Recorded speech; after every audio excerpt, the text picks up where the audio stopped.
My 10-year-old grandson was left at the airport by my daughter-in-law, like forgotten luggage, while she boarded a plane with my son and her children to go on a 2-week vacation. Later, she sent me a message. I decided that he is being punished and will stay at home. But instead of getting angry, I took action. And in just 3 days, their idyllic vacation turned into a nightmare of revenge. Before we continue, please subscribe to the channel and let us know where you are listening in the comments. The small figure sitting alone on the bench near Gate 47 hit me like a punch to the gut. Even from 50 feet away, I recognized the slumped shoulders, the green backpack with the rocket ship patch. Ethan. My grandson sat there like forgotten luggage, staring through the window at the plane that should have carried him to paradise. The Hawaii-bound aircraft gleamed in the March sunlight, passengers still boarding. Somewhere in that line were my son Travis, his wife Ashley, and their 2 younger kids, Madison and Kyle. But not Ethan. I quickened my pace, my architect's mind already calculating angles, trying to make sense of what I was seeing. I'd driven here to wish them all safe travels, to see them off on the vacation I'd paid for.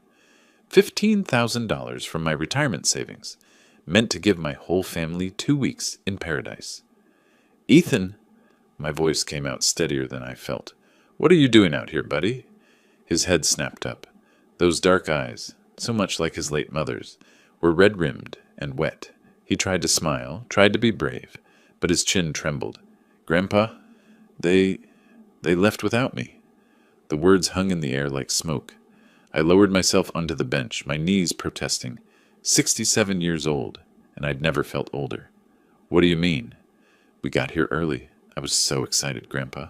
I had my swimsuit and my backpack and everything. His voice cracked. But then Ashley said I needed to use the bathroom before we boarded. When I came back, she said I'd been bad this week and that I couldn't go. She said I was being punished. My phone vibrated. I pulled it out with fingers that didn't quite feel like my own. A text from Ashley sent 3 minutes ago.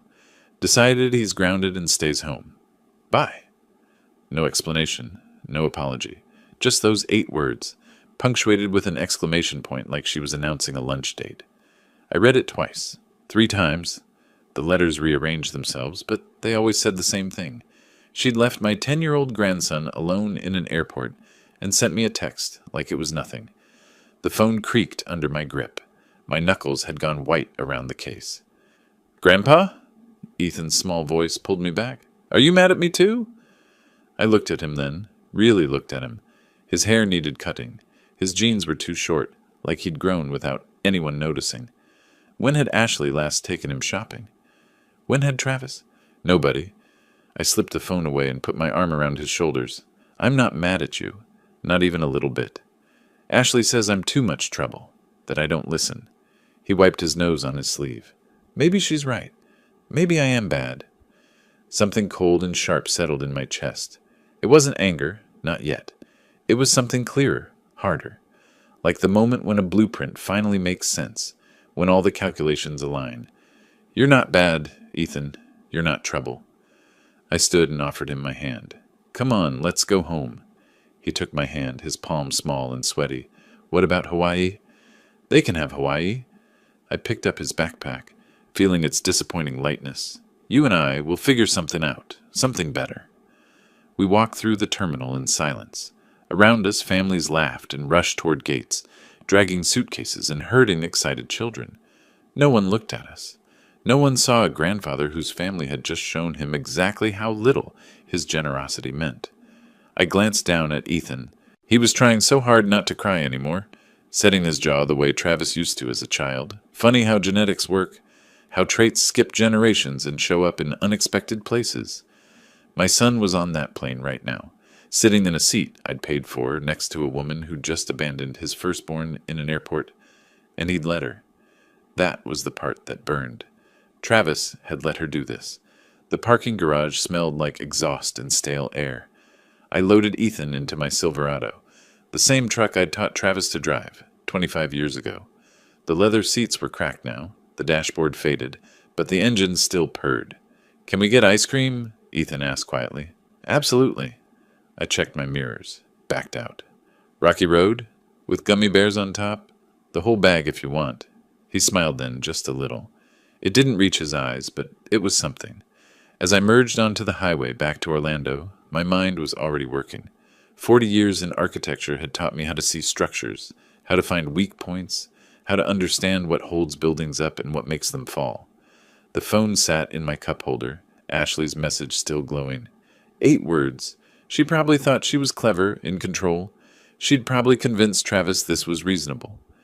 I merged into the left lane and pressed the accelerator. Ethan had fallen asleep by the time I pulled into my driveway. His head rested against the window, mouth slightly open. I sat there, engine idling, looking at my house, the house I'd designed myself, the house where Travis and Ashley had been living, rent-free for 4 years, the house that was still legally and completely mine. I carried Ethan inside and laid him on the couch, covering him with the old quilt. He didn't stir. The kid was exhausted, emotionally drained in the way only children can be when adults fail them. I stood in my kitchen and let myself feel it. Not just anger, something colder, more surgical. Ashley had made a calculation today. She'd decided her comfort was worth more than a 10-year-old boy's dignity. She'd decided I would just accept this, clean up her mess, keep quiet like always. She'd miscalculated. Tomorrow, I'd start making calls. But tonight, I sat in my armchair and watched Ethan sleep. This kid who'd lost his mother too young and was now being erased by a woman who saw him as nothing but an inconvenience. Not on my watch. Not anymore. The house was too quiet after Ethan went to bed around 9. I'd made him dinner, chicken nuggets and mac and cheese, and we'd watched a movie together. He'd laughed a few times, which felt like a miracle. But when I tucked him into the guest room, I saw that distant look in his eyes again. I sat in my study, surrounded by 40 years of blueprints and awards, and let myself remember. I remembered the call 5 years ago. Travis's voice on the phone, broken and raw. "Dad, she's gone. Julia's gone." A car accident on I-4, some texting teenager who ran a red light. Julia died at the scene. Ethan was 5 years old. I'd driven to their apartment that night and found Travis sitting on the floor, still in his work clothes, staring at nothing. Ethan was asleep in his bedroom, oblivious. I'd sat with my son until morning, not saying much, just being there. The next few months were rough. Travis was a zombie, just going through motions. I'd taken Ethan most weekends, sometimes whole weeks. We'd built a treehouse together that summer. While I built it, he handed me tools and told me stories about dragons. That kid had his mother's imagination. "Grandpa, will Dad be okay?" he'd asked one afternoon, his hands covered in wood stain. "He will," I'd promised. "It just takes time." I'd believed that. I'd believed Travis would heal, that we'd figure it out as a family, that Ethan would grow up knowing he was loved. Then Ashley appeared. They met at Travis's company holiday party, about 18 months after Julia's death. Ashley was vibrant, charming, always smiling. She worked in marketing, knew how to make people feel special. Travis lit up around her in ways I hadn't seen since before Julia died. "She's amazing, Dad," he'd told me after their third date. "She's so good with Ethan. She could be really good for us." I'd wanted to believe it, so when Travis introduced me to Ashley properly, I'd smiled and told her I was glad to meet her. The early signs were subtle. I noticed them, but I told myself I was being paranoid, overprotective. At Travis and Ashley's wedding, there was a moment during the family photos. The photographer wanted a shot of just Travis, Ashley, and their kids. Madison was 2. Ashley's from a previous relationship. Ethan had stepped forward to join them, and Ashley had placed a hand on his shoulder, gently but firmly guiding him back. "Just my daughter for this one, sweetie," she'd said with that bright smile. Travis hadn't said anything. I'd watched him avoid Ethan's confused eyes. After the wedding, they'd needed a place to stay. "Just temporarily, Dad," Travis had assured me, "until we find something." My house was big enough. 4 years later, they were still there. I'd watched the pattern develop. Ashley would make dinner, but forget to call Ethan until everyone else had been served. His portions were smaller. His birthday presents cost less than Madison's or Kyle's. Kyle was 2 now, Ashley and Travis's son together. When Ethan made the honor roll, Ashley barely acknowledged it. When Kyle learned to use the potty, there was a full celebration. "She's just busy with the little ones," Travis would say when I pointed it out. "You know how it is with toddlers." I did know. I'd raised Travis and his sister. I'd never been too busy to celebrate my kids' achievements, no matter how small. The financial reality was something I'd been avoiding, but sitting in my study that night, I made myself pull out the files. The house deed with my name alone on it. The loan statements for the Audi Q7 I'd co-signed for, a wedding present Ashley had requested, the credit card bills that came to my address because I was the primary account holder. I did the math. Over 4 years, I'd subsidized their lifestyle to the tune of at least $200,000. The house alone would have cost them $3,600 a month to rent in this neighborhood.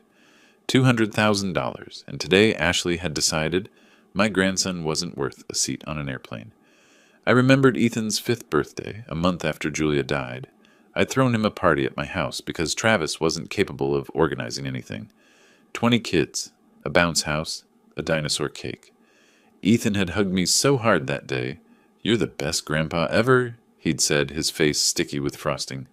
"You're the best grandson ever," I told him. I'd meant it. I still meant it. What had happened to that promise?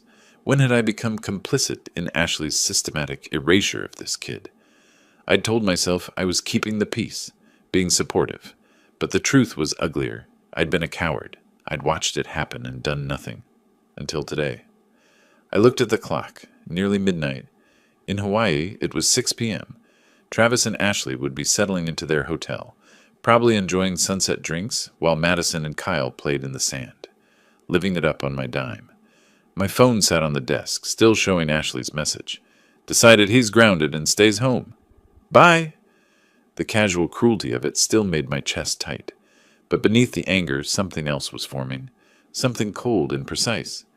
Architecture had taught me that the most elegant solutions are often the simplest. You don't need complicated schemes or dramatic confrontations. You just need to know which support beam to remove. I opened my laptop and started making notes. Names, numbers, account information. By 2 a.m. I had a list. By 3 I had a plan. It wasn't complicated. It was remarkably straightforward, which made me smile for the first time since the airport. 40 years of building had taught me construction, but it had also taught me demolition. And sometimes, demolition is the only path forward. I checked on Ethan one more time before bed. He was sprawled across the mattress, one arm hanging off the side, deeply asleep. His face was peaceful now, younger looking in sleep. "It's going to be okay, buddy," I whispered. "I promise." This time, I meant to keep that promise. No more being quiet. No more keeping the peace. Ashley had made her choice today when she left him in that airport. Now it was my turn to make mine. The next 3 days passed in a strange kind of clarity. Ethan stayed with me, sleeping in Travis's old room, and I told him his dad and Ashley were having some time away. He seemed relieved more than upset, which told me everything. I spent those days doing what architects do best, analyzing structures. Only this time, the structure was my own life. On the morning after the airport, I pulled out my file cabinet. Property deed for the house, purchased 20 years ago, entirely in my name. Mortgage paid off in 2015. Current market value, $950,000. Travis and Ashley had been living here rent-free for 4 years. I did the math. Comparable rentals ran $3,600 a month. That was $172,000 in housing alone. But it didn't stop there. I found the paperwork for the Audi Q7. Ashley had wanted it as a wedding present. I'd co-signed the loan, $48,000. They'd made maybe 6 payments before money got tight. Guess who'd been covering it? Then the credit cards. 5 of them, all with my name as primary account holder. Ashley was an authorized user on all. I pulled up the statements online, going back 4 years. Nordstrom, Sephora, Whole Foods, SoulCycle Premium Membership, $600 a month, Louis Vuitton, Tiffany. The charges went on, a parade of Ashley's lifestyle funded by my retirement account. The total made me set down my pen and laugh. Not a happy laugh. The kind that comes when something is so absurd you can't believe it's real. $214,000. Over 4 years. That was the price tag for my silence, apparently. The cost of not making waves while my grandson got pushed to the margins. "Grandpa?" Ethan appeared in my study doorway, holding his math workbook. "Can you help me with fractions?" "Of course, buddy." I closed the files. "Pull up a chair." As I helped him, I watched him. Really watched. He was careful with the pencil, double-checking his work, nervous about mistakes. That wasn't how kids should approach homework. That was how kids approached it when mistakes felt catastrophic. "You're doing great," I told him when he got an answer right. His whole face lit up. "Really? Really? You're smart, Ethan. You know that, right?" He shrugged. "Ashley says I need to try harder, that I'm not as quick as Madison." Madison was 7. Ethan was 10. Different grades entirely. Ashley doesn't know what she's talking about. After Ethan went to play outside, I made coffee and stood at the kitchen window, watching him climb the old oak tree. My mind kept circling back to that number, $214,000. And for what? So Ashley could play Lady of the Manor? So Travis could avoid growing up? So they could both pretend Ethan didn't exist while living in a house I'd built with my own hands? I thought about all the times I'd bitten my tongue, all the times I'd watched Ashley forget to include Ethan in family photos, or serve him smaller portions, or roll her eyes when he tried to talk to her. All the times Travis looked away, too weak to stand up for his own son. I'd told myself I was being supportive, patient, understanding. What I'd actually been was a doormat, an ATM with a heartbeat. The house phone rang and I let it go to voicemail, probably Travis, calling from Hawaii to explain. I wasn't interested in his explanations. That evening, after Ethan was asleep, I took my laptop to the back porch and started researching. Florida property law, tenant rights, what constitutes legal residency versus being a guest, the difference between having a rental agreement and just living somewhere with permission. The more I read, the more interesting things became. My phone buzzed. A text from Ashley. "Walter, this is childish. We need to talk about Ethan's behavior issues when we get back." Ethan's behavior issues. That was rich. The kid's only issue was that he existed. I typed back, "Enjoy your vacation." Then I blocked her number. By midnight, I had filled a legal pad with notes. Attorneys specializing in family property law. Customer service for every credit card company. Our auto insurance provider. The phone number for the hotel in Maui. All 7 nights. Premium ocean view. $1,200 a night. I'd paid for their paradise. Every single cent. And suddenly, sitting there in the dark with crickets chirping and Ethan safe asleep upstairs, I understood something fundamental. The power in this situation had always been mine. I'd just been too busy being nice to use it. Travis and Ashley had built their entire life on my foundation, literally and figuratively. They'd gotten comfortable, complacent. They thought I'd never pull the rug out because I never had before. They'd forgotten something important about architects. We don't just know how to build, we know how to demolish, and we know exactly which supports to remove to bring the whole structure down. I looked at my notes, at the list of phone numbers and account information, at the house deed, at the calendar showing March 13th. They'd left yesterday, which meant they had 12 more days in Hawaii. Plenty of time. I picked up my phone and scrolled through my contacts. I had work to do, starting tomorrow morning. But first, I texted Ethan's friend's mom. "Change of plans. Ethan's staying with me for a while." Then I opened a new note on my phone and titled it, "Project Demolition." The list started simple. Lawyer consultation bank, credit cards insurance, vehicles, hotel, Hawaii. I smiled at the screen. After 40 years of building things, I was about to find out how satisfying it could be to tear them down. Norman Gilbert's office was in a converted Victorian downtown, all dark wood and leather furniture that smelled like old books. I'd never needed a lawyer before, but I'd heard Norman's name around town. He had a reputation for being thorough, discreet, and effective. "Mr. Thornton," he shook my hand. "What can I do for you?" I laid it out. The house, the lack of rental agreement, 4 years of free living. I kept my voice neutral, factual. Let the numbers speak. Norman listened, making notes. When I finished, he leaned back. "Let me make sure I understand. Your son and his wife live in your house. No lease, no rental agreement. They don't pay rent, utilities, or property taxes. Correct. And the house is solely in your name. Purchased before either of my marriages. Only my name on the deed." He tapped his pen against the pad. "Then legally, they're guests in your home. You have the right to ask them to leave. Florida law requires reasonable notice, typically 15 to 30 days for someone residing in a property, even without a formal agreement." 15 days. That's reasonable. I can draw up the paperwork today. A formal notice to vacate. He paused. May I ask what prompted this? I told him about Ethan, about the airport. Norman's expression didn't change, but something shifted in his eyes. I see, he said quietly. And the child is with you now? He is. Good. He pulled out fresh paper. Let's also discuss custody arrangements. If your son agrees to let the boy live with you permanently, we should formalize that. I left Norman's office an hour later with documents and a follow-up appointment. The eviction notice would be delivered March the 16th, giving Travis and Ashley exactly 15 days from when they returned. Next stop, the bank. The branch manager, Patricia, had handled my accounts for 15 years. Mr. Thornton, how are you? I need to make changes to my credit card accounts. We sat in her office while I went through each card. I want to remove Ashley Thornton as an authorized user on all of these, effective immediately. Patricia's fingers flew over her keyboard. All 5 cards? All 5. And these joint accounts with Travis Thornton? Freeze them, no new charges. She glanced up, curious but professional. Done. Changes effective within 24 hours. Perfect. One more thing. The auto loan for the Audi Q7. I'm listed as co-signer. I want to be removed. That requires the primary borrower to refinance or pay off the loan.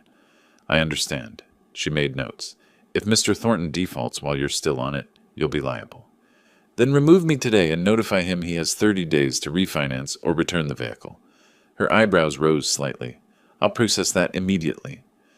From the bank, I called the insurance company. Shorter conversation. I need to remove a vehicle from my policy. The Audi Q7, effective March 15th. That's in 2 days, Mr. Thornton. Correct. After hanging up, I sat in my truck and pulled out my phone. The hotel in Maui answered on the 3rd ring. Wailea Beach Resort. This is Lorena. How may I help you? Hi, Lorena. Walter Thornton. I have a reservation under my name. I need to make some changes. Of course, Mr. Thornton. One moment. A pause. Yes, I see your reservation. Ocean View Premium Suite. Checking out March 22nd. I need to cancel the prepayment. I'll be requesting a refund to my credit card. Another pause. Longer. Mr. Thornton, the guests have already checked in. They arrived yesterday. I understand. The guests can remain if they'd like, but they'll need to provide their own payment going forward. The guests will need to provide alternate payment within 24 hours, or we'll have to move them to different accommodation. That sounds reasonable. May I ask, is there a problem with the reservation? There was a miscommunication about who would be attending this vacation. I could hear the understanding in her voice. I see. We'll contact the guests this evening about the payment change. Anything else? Actually, yes. Do you have availability in a standard room? Something more economical? We do. Our garden view rooms are $200 per night. Perfect. Let them know that's an option. After I hung up, I allowed myself a small smile. Travis and Ashley were in Hawaii right now, probably lounging by the pool, drinks in hand, living the dream on my dime. Tomorrow morning, that dream was going to develop cracks. I drove home, where Ethan was doing homework at the kitchen table. Did you have a good day, Grandpa? Very productive. I ruffled his hair. How about pizza for dinner? Can we get the one with stuffed crust? Absolutely. While Ethan went back to homework, I sent one more email to the travel agency that had arranged tours and excursions. Snorkeling, helicopter tour, fancy luau, all paid for with a gift certificate I'd purchased. I need to cancel gift certificate number GC449832. Please process a refund. I hit send and closed the laptop. My phone sat silent. No calls from Hawaii yet. Too busy enjoying their family vacation, the family that apparently didn't include Ethan. I looked at the calendar. March 13th. In exactly 3 days, Ashley would try to use a credit card and find it declined. The hotel would inform them their room was no longer paid for, tours canceled, and on their doorstep an eviction notice would be waiting. I thought about texting Travis, giving him a heads up. That's what the old Walter would have done. But that Walter had died at gate 47. This Walter had work to do. I sent Ethan a text. Get ready, kid. Next week we're redecorating your room. Any color you want? His response came immediately. Really? Even blue? Even blue. Then I turned my phone to silent and started making pizza. March 14th. Day 2 of their Hawaiian vacation. I woke early, made Ethan breakfast, and dropped him at a friend's house. Then I came home, poured coffee, and waited. The first domino should be falling right about now. In Maui, it would be around 8 in the morning. Ashley would be having her poolside breakfast, probably planning her day. Spa appointment at 10. Lunch at that overpriced beachfront restaurant. All on my dime, except it wasn't my dime anymore. My phone buzzed at 11:47 a.m. A text from Travis. "Dad, can you call me? Having some issues with the cards." I set the phone down and took another sip. Issues with the cards. One way to put it. I didn't call back. Instead, "Busy today. Everything okay?" 3 dots appeared, disappeared, appeared again. "Cards aren't working. All of them. Can you check your account?" "My account is fine. Just checked this morning." More dots. I could practically feel his confusion. That doesn't make sense. Ashley's cards aren't working either. Strange. Maybe call the bank? I was enjoying this more than I should have. Each text was confirmation that my plan was working exactly as designed. The real satisfaction came an hour later. My phone rang. Unknown number, 808 area code. Hawaii. "Mr. Thornton, this is Lorena Vasquez from the Wiley Beach Resort." "Yes, Lorena. How can I help?" "I'm calling to confirm. We processed the refund as requested. The guests have been notified they'll need to provide alternative payment for the remainder of their stay." "Perfect. How did that conversation go?" There was a pause. Professional discretion warring with the desire to share what was clearly memorable. "Mrs. Thornton was surprised. She's currently speaking with our front desk manager about room options." "I appreciate your help, Lorena." "Of course." And Mr. Thornton, "For what it's worth, we deal with many families here. What you described about your grandson," she trailed off. "Well, I hope everything works out." "Thank you. It will." After hanging up, I pictured it. Ashley in her designer resort wear, standing at that polished desk. The smile sliding off her face as Lorena explained the $1,200 a night room was no longer prepaid. The manager offering the garden view option for $200 a night. The realization that she'd have to pay herself. I checked my watch. In Hawaii, 8:15 in the morning. They'd have just gotten the news. Ashley was probably frantically calling Travis, who was probably frantically calling the bank, who was probably very politely explaining that the account holder, me, had removed her as an authorized user. My phone rang again. Travis. I let it go to voicemail. Then I opened my laptop and logged into the travel portal. Found their excursions. Helicopter tour, canceled. Snorkeling, canceled. Sunset cruise, canceled. The luau, canceled. Gift certificate, GC 449832, purchased by Walter Thornton, revoked. Refund, processed. I sat back and looked around my kitchen. My house, the house I'd built, that I'd let them live in free while they spent my money on everything else. Ethan's lunchbox was on the counter from this morning. I'd packed it. Sandwich cut into triangles, apple slices, juice box, and a note. "You're awesome." He'd read it at breakfast and smiled so wide. When was the last time Ashley had done anything for him beyond bare minimum? My phone buzzed. Another text. "Dad, seriously, we need to talk. Something's wrong with all the accounts." I typed back deliberately. "Nothing wrong on my end." "Maybe it's a problem with your spending." 3 dots stayed there for a long time, then disappeared without a message. I imagined Travis showing that to Ashley, her face when she realized I knew, that this wasn't technical glitch or bank error, that it was intentional. By evening, 7 more calls from Travis, 3 from unknown Hawaii numbers, increasingly frantic texts. The last came at 6:32 p.m. "We need to move to a different room. They're charging us $200 a night now. Dad, please, what's going on?" I stared at that message. Part of me, the old doormat part, wanted to cave, to call back, to explain, to make it all okay. But then I remembered Ethan's face at the airport, the way he'd tried so hard not to cry, the way he'd asked if he was bad. I deleted the message. At 7, I picked Ethan up. He was happy, animated, telling me about the Lego castle they'd built. "Can Tommy come over sometime?" "Of course, maybe this weekend." "Really?" He looked at me like I'd offered him the moon. "Really? This is your house, too. You can have friends over whenever you want." He was quiet. Then, "Ashley always said Tommy was too loud." "Well," I said carefully, "Ashley's not here now. And when she gets back, things are going to be different." "Different how?" "Better. Things are going to be better. That night, after Ethan slept, I sat on the back porch with a beer and my phone. Travis had finally stopped calling. In Hawaii, they were probably in their new room now. The garden view room costing a fraction of what they'd expected. The room they'd have to pay for themselves, with credit cards that didn't work.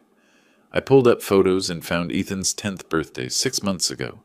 There we were, him and me, with the cake I'd bought and decorated. Travis was in the background, looking at his phone. Ashley wasn't in the shot. She'd been busy. Tomorrow was March 15th, day 3, and I had more surprises waiting. I spent March 15th morning doing ordinary things, made pancakes with Ethan, helped with reading homework, took him to the park and pushed him on the swings while he laughed in a way I hadn't heard in months. My phone stayed in my pocket, silent except for occasional buzzes I ignored. After lunch, when Ethan was absorbed in a movie, I finally checked my messages. 16 missed calls, 23 texts. I scrolled through them with my coffee, enjoying every word. Travis, 9:47 a.m. Hawaii time. Dad, the rental car company just called. They're taking back the car. Something about insurance? Please call. Travis, 10:23 a.m. We can't do any tours. They're all canceled.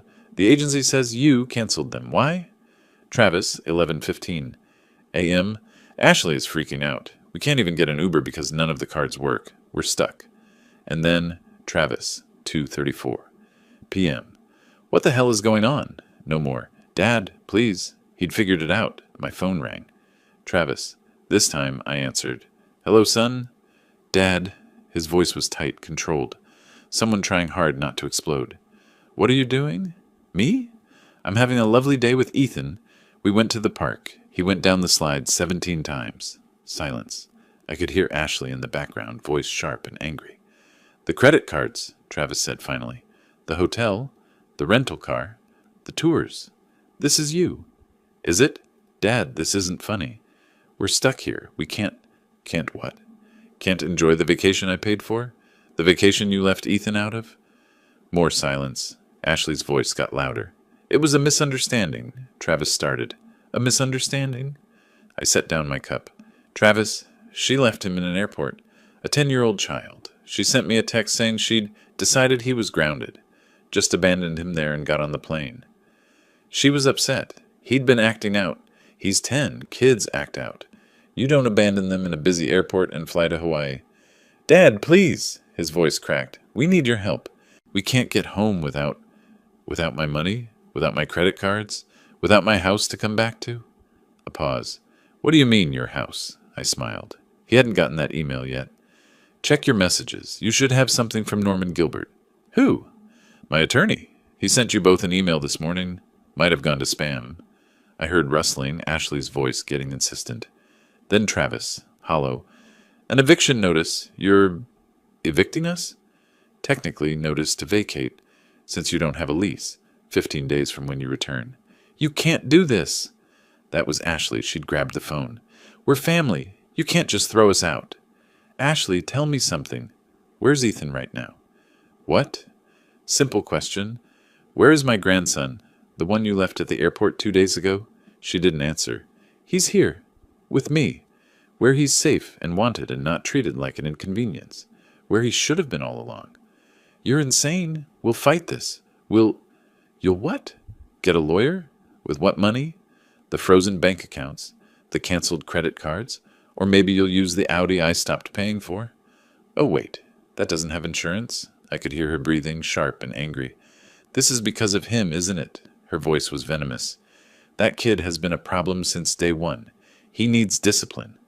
That kid is your stepson, Travis's son, a child who lost his mother and deserved better than you. Travis, are you hearing this? Your father is choosing some brat over your own family. My family, I said quietly, is currently eating popcorn and watching movies in my living room. Your family is in a budget hotel room, trying to figure out how to pay for dinner. Very different situations. Ashley was screaming now, but Travis had taken the phone back. Dad, his voice shook. What do you want? What will it take to fix this? I looked at Ethan through the doorway, laughing at something on screen, relaxed in a way he never was around Ashley. I want you to think about what you've done. Both of you. I want you to think about what kind of man leaves his son behind so his new wife can have a perfect family photo.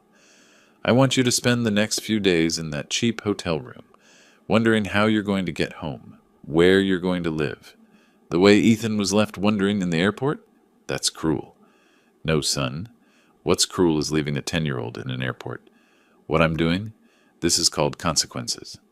I hung up. My hands shook slightly. Not from anger. That had cooled into something harder. From satisfaction. After 4 years of watching them take and take, I'd finally taken something back. My phone immediately started ringing. I powered it off. Later, I got an email from Lorena. Mr. Thornton, just wanted to let you know the guests moved to Garden View. They seemed quite distressed. I hope everything resolves well. I wrote back, Thank you, Lorena. Everything is resolving exactly as it should. Then I joined Ethan, and we watched the rest of the movie. He fell asleep against my shoulder halfway through, and I didn't move until credits rolled. Outside, the sun was setting over Orlando. In Hawaii, Travis and Ashley were facing their first real night in paradise without my money. And it was just the beginning. March 16th dawned clear in Orlando. I was making eggs when my phone buzzed with an email notification. Norman Gilbert, my attorney. Mr. Thornton, the notice to vacate was successfully delivered electronically at 8:47 a.m. Hawaii time. Per Florida statute, this initiates the 15-day notice period upon their return. I smiled. In Hawaii, it was 2:47 in the morning. They'd wake up to that email. What a way to start their day. Ethan came into the kitchen, hair sticking up. Morning, Grandpa. Morning, buddy. Eggs? Yes, please. Can I have the cheese kind? You can have anything you want. While he ate, I checked my messages. An automated notification from insurance confirming the Audi had been removed from my policy. A text from Patricia at the bank. The cosigner removal on Travis's car loan had been processed. Everything was falling into place. My phone rang around 10. Unknown Hawaii number. I let it ring through, then listened to the message. It was Travis. His voice was different now, hollow, defeated. Dad, we got the eviction notice. The email from your lawyer. I don't understand how it came to this. Ashley's trying to call her family, but nobody's answering. Insurance called about the Audi. The bank called about my car. Everything's falling apart. There was a long pause. Ashley was yelling in the background. We're coming home tomorrow. We found cheap tickets. I don't know what we're coming home to, but we're coming back. I hope this was worth destroying your relationship with your son. The message ended. I sat there, phone in hand. Worth it? I looked out at Ethan climbing the oak tree, fearless and laughing. A kid who'd been invisible in his own home, left in an airport like forgotten luggage. Yeah, it was worth it. Around noon, my phone rang again. Ashley's mother, Carol. I answered. Hello, Carol. Walter? Her voice was tight. Did you really leave Ethan at the airport? Actually, Carol, it was the other way around. Ashley left Ethan at the airport. I found him there, alone, crying, watching the plane fly away without him. Silence. She called me this morning, Carol said finally. Told me some story about you cutting off their money, canceling their vacation, evicting them. She wanted me to wire her cash. Said you'd gone crazy. Did you? No, because first I called Travis's sister, Amy, and Amy told me she'd gotten a very different phone call from you last week about what really happened. I'd forgotten about that call. Travis's sister and I had always gotten along. When I'd told her about Ethan, she'd been horrified. I'm ashamed, Carol continued, that my daughter could do something like that. To a child. To any child, but especially one who lost his mother so young. I appreciate you saying that. Ashley's been calling me every hour. I'm not answering. Neither is her sister. We both told her the same thing. Fix what you broke, or don't call us. Carol paused. That boy is welcome at my house anytime, Walter. Anytime at all. After we hung up, I sat back. I'd made that call to Carol a week ago, right after the airport, betting that a grandmother's heart would override any loyalty to Ashley. I'd laid out exactly what happened, provided the text Ashley had sent me, explained the years of small cruelties. I'd been right to bet on it. That afternoon, another voicemail from Travis. This one was shorter, more desperate. Dad, Ashley tried to call her mom, her sister. Nobody's picking up. How did you talk to them? What did you tell them? There was a bitter laugh. Of course you did. You planned all of this, didn't you? Every single piece.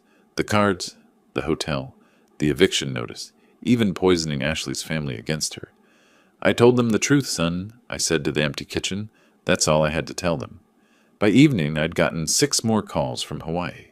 The messages grew increasingly frantic. Ashley had apparently tried to book a hotel for when they got back to Orlando, only to find that, with no working credit cards, she couldn't put down a deposit. Travis's last message came at 8 p.m. We leave tomorrow morning, early flight. We'll be back by evening. Dad, please, whatever you're planning when we get there, please remember that Madison and Kyle are just kids. They didn't do anything wrong. He was right about that. Madison and Kyle were innocent, but they weren't my responsibility anymore. I texted back 4 words. Ethan is a kid too. The response came immediately. I know that now. Please. I didn't respond again. That night, I did something I enjoyed more than I should have. I went through the house, room by room, and boxed up everything that belonged to Travis, Ashley, Madison, and Kyle. Clothes, toys, toiletries, documents. I was methodical, labeling each box clearly. Ethan helped with some of it, though he didn't understand why. Are they moving, Grandpa? Yes, buddy. They need their own place. Oh, okay. He handed me another box. Are we staying here? We are. This is our house. Yours and mine. He smiled at that. Good. I like it here with you. By midnight, the living room was full of neatly stacked boxes. Everything they owned, packed and ready. I'd even printed out the eviction notice and taped it to the front door. I stood in the doorway, looking at my handiwork. 4 years they'd lived here. 4 years of taking my money, my home, my generosity, and giving nothing back except mistreatment of a child. Tomorrow, they'd walk through that door and see exactly how much power they'd never actually had. Tomorrow, the fantasy would end. March 17th, the day they came home. I knew their flight schedule. They'd land at 6:23 p.m., an hour through the airport, 30 minutes home. They'd arrive around 8. Ethan was at school, blissfully unaware. I'd arranged for him to sleep over at Tommy's. Whatever happened when Travis and Ashley walked through that door, I didn't want Ethan near it. At 3, my phone rang. Travis calling from Maui Airport. We're boarding soon. His voice was exhausted. Dad, what are we coming home to? The consequences of your actions. Can you just tell me what to expect? Your belongings are packed. The eviction notice is on the door. You have 15 days to find somewhere else. 15 days. He said it like a foreign language. Where are we supposed to go? That's not my problem anymore. We have kids. Madison and Kyle. You have 3 kids, I interrupted. You keep forgetting. Ethan is your child too. I know that. I think you've spent 4 years letting your wife treat him like he doesn't exist. I think you let her leave him in an airport and got on a plane without looking back. Silence. And now you're upset there are consequences. That the free ride is over. Dad, I'll see you at 8. I hung up. An hour later, Ashley called, voice shrill and desperate. Walter, you have to stop this. We have nowhere to go. No money, no credit cards. You have Travis's salary. You're adults. Figure it out. I can't believe you're doing this, after everything we've done for you. I laughed. Done for me? Let me read you something. In 4 years, you've cost me $214,000. Housing, car payments, insurance, credit cards, various loans. You've done nothing except take. We gave you family. We gave you grandchildren. You gave me access to grandchildren while systematically abusing one. That's not a gift, Ashley.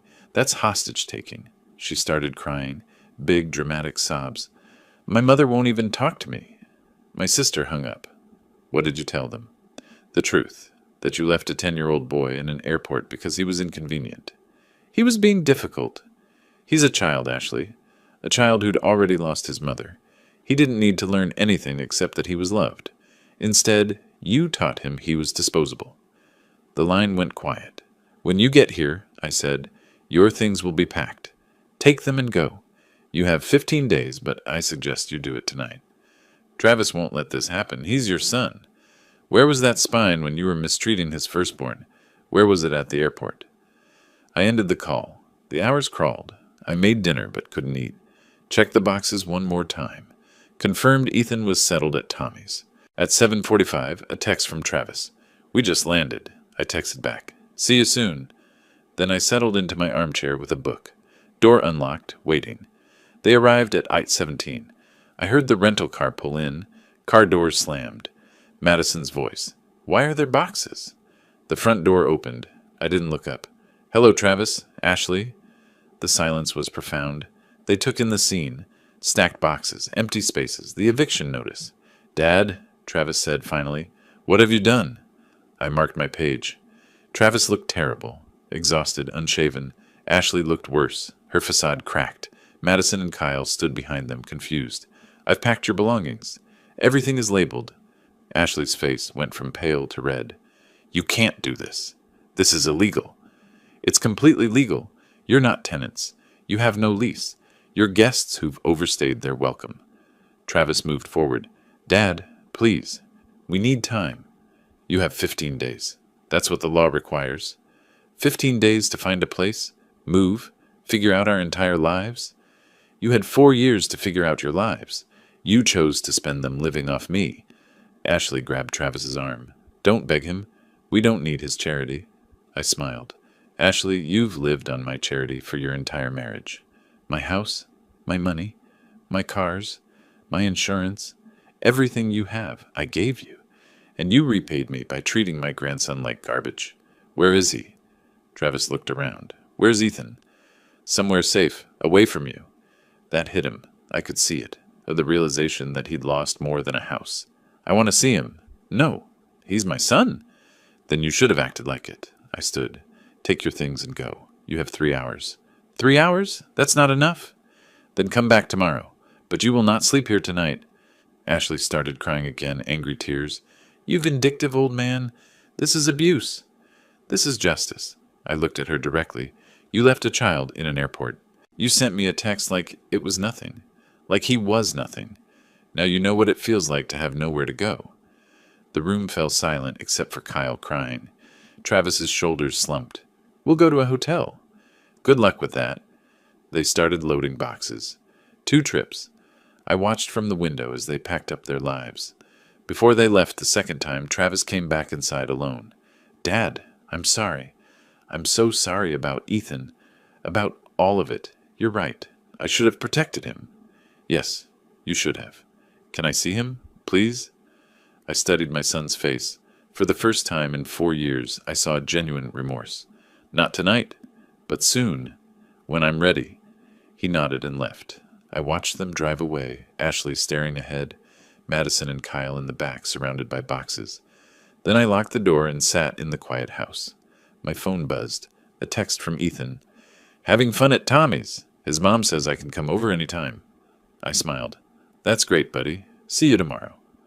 Tomorrow we'd start fresh, just the 2 of us. Tonight, justice had been served. The next 2 weeks passed in strange peace. Ethan flourished like a plant finally moved into sunlight. He laughed more, talked more, started inviting friends over without asking permission. Travis called 3 times. I didn't answer. Ashley tried once. I hung up when I heard her voice. On April 5th, 3 weeks after the airport, Norman Gilbert called. "Mr. Thornton, your son has requested a meeting. He's retained counsel and wants to discuss custody for Ethan." "Does he now?"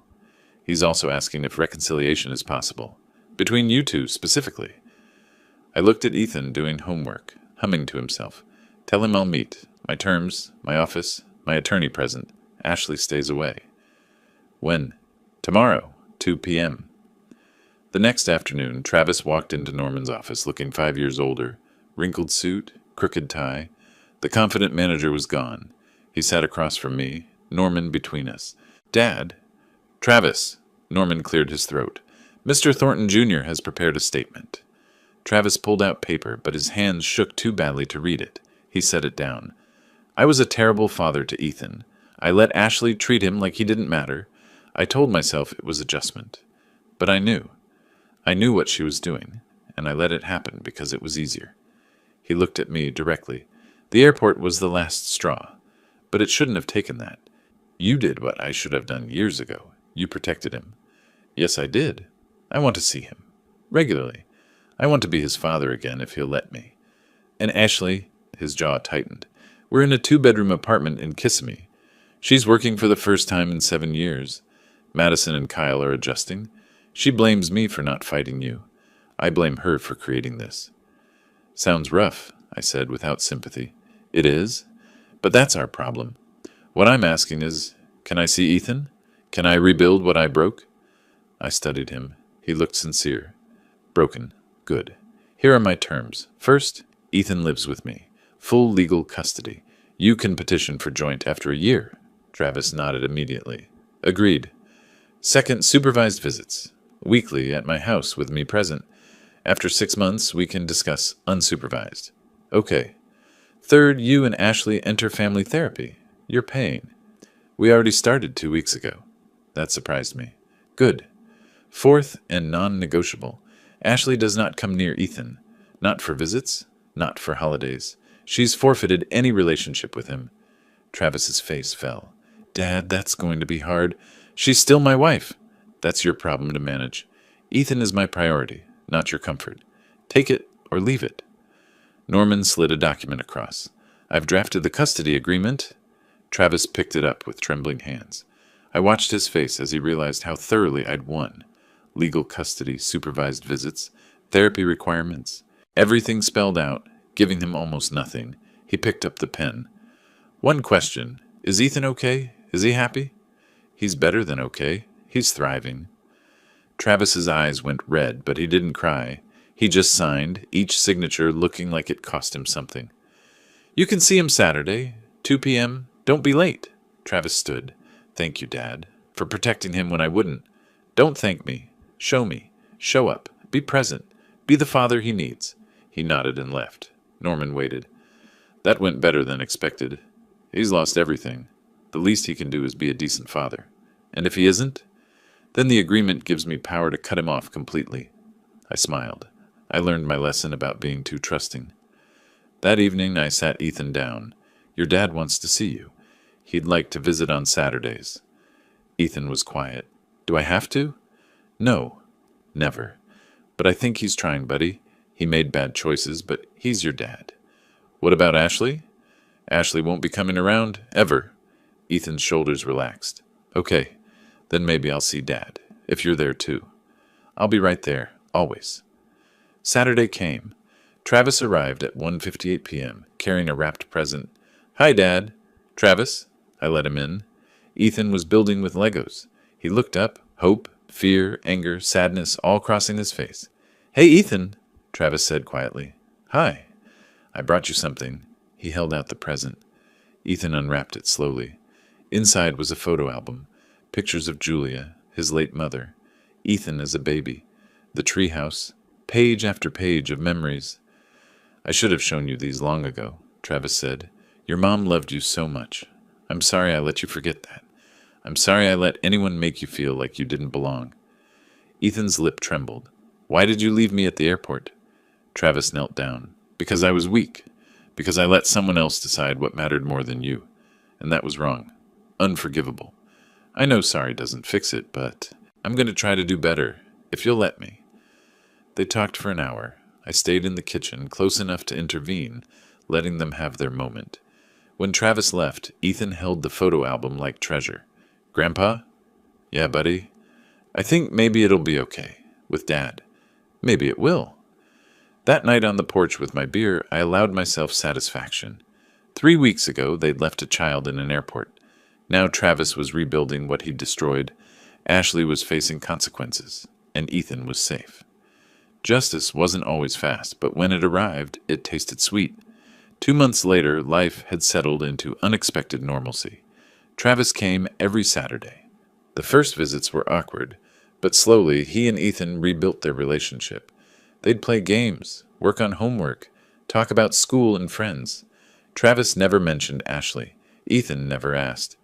I'd heard through Amy that things were rough in the Kissimmee apartment. Ashley was miserable at her dental job, constantly complaining about working. She and Travis fought constantly. Madison and Kyle struggled with the change from big house to cramped apartment. I felt no sympathy whatsoever. On a warm evening in early June, I was on the porch with Ethan. We'd started a tradition, ice cream after dinner, watching the sunset. Grandpa? Ethan asks, working on his second scoop of Rocky Road. Yeah, buddy. Why did they do it? Why did they leave me at the airport? I'd been waiting for this question. You know what I think? Being a family isn't about whose blood you share. It's about who shows up. Who's there when things are hard? Who puts you first? You put me first. I did. Because that's what people do for the ones they love. He was quiet. Do you think Ashley ever loved me? That one was harder. I think Ashley loved the idea of a perfect family more than she loved the actual people in it. And when you didn't fit her picture, she decided you were the problem. But here's the thing. You were never the problem. You were never too much, or too difficult, or not good enough. Ashley just didn't know how to love someone who wasn't exactly what she wanted. That's sad. It is, for her. I'm glad I'm here with you. Me too, buddy. Me too. We sat as the sun painted the sky orange and pink, and I felt something I hadn't felt in years. Complete peace. The house was ours. The future was ours. Nobody was taking that away. The doorbell rang around 8. I wasn't expecting anyone. Travis stood there, alone. Can we talk? I let him in. Ethan was upstairs playing video games. I wanted to tell you in person. Ashley and I are separating. She's moving in with her sister in Tampa. Papers will be filed next week. I'm not surprised. She never got over what you did. She blames you for everything, losing the house, the cars, the lifestyle. She can't accept that her own actions caused this. Some people never do. I know you don't care, but I need to say it. You were right. About everything. About her. About how she treated Ethan. About me being too weak to stop it. You did what needed to be done. I did what any decent person would have done. I protected a child. He nodded. Ethan's different now, happier, more confident. He talks about his friends, his school. He never did that before. Because he was too busy trying to be invisible? Yeah. Travis looked at me directly. I failed him as a father, but I'm asking for a chance to make it right, to be part of his life, to show him I can be better. I thought about the boy upstairs who'd been abandoned and had every reason to never trust again. Keep coming on Saturdays. Keep being consistent. Keep putting him first. And in 6 months, we'll talk about expanding the arrangement. Thank you, Dad. Don't thank me. Thank him. He's the one giving you another chance. After Travis left, I went upstairs. Ethan was sprawled on his bed, controller in hand. Hey, champ, your dad stopped by. I know. I heard. He paused his game. He's getting divorced, isn't he? Yeah, he is. Is that my fault? No. That's between your dad and Ashley. You're not responsible for their choices. Good. Because I was worried I'd feel bad, but I don't. Is that wrong? No, buddy. That's not wrong at all. He went back to his game, and I stood watching him. This kid who'd been discarded, made to feel small and unwanted, who'd sat alone in an airport, he was going to be okay. Better than okay. That night, after Ethan slept, I sat in my study and pulled out the file, the house deed, the financial records, the text from Ashley, decided he's grounded and stays home. Bye. I'd kept everything as a reminder that silence isn't strength, that keeping the peace isn't worth losing yourself, that sometimes the kindest thing is cutting out the rot before it spreads. 4 months ago, I'd been a doormat, an ATM with a heartbeat, someone who'd avoid conflict rather than stand up. Now, I was a grandfather raising his grandson in the home I'd built, on my terms. I was someone who'd found the one solution that would work, complete demolition followed by careful rebuilding. Travis would earn his way back slowly. Ashley would face consequences, and Ethan would grow up knowing at least one person had loved him, enough to burn it all down to keep him safe. I pulled out my phone and looked at yesterday's photo. Ethan and me at the park, both laughing. His smile was genuine, reaching his eyes, no shadows. That smile was worth every uncomfortable conversation, every burned bridge, every dollar it cost me. Justice wasn't always swift, but when it finally arrived, it was delicious. I closed the file and locked it away. I didn't need it anymore. The story was written, the ending clear. An old man, a wounded boy, and a decision that changed everything. Sometimes the greatest revenge is simply refusing to let cruelty win. If you like this story, please like this video, subscribe to the channel, and share your impressions of this story in the comments. To listen to the next story, click on the box on the left. Thank you for watching,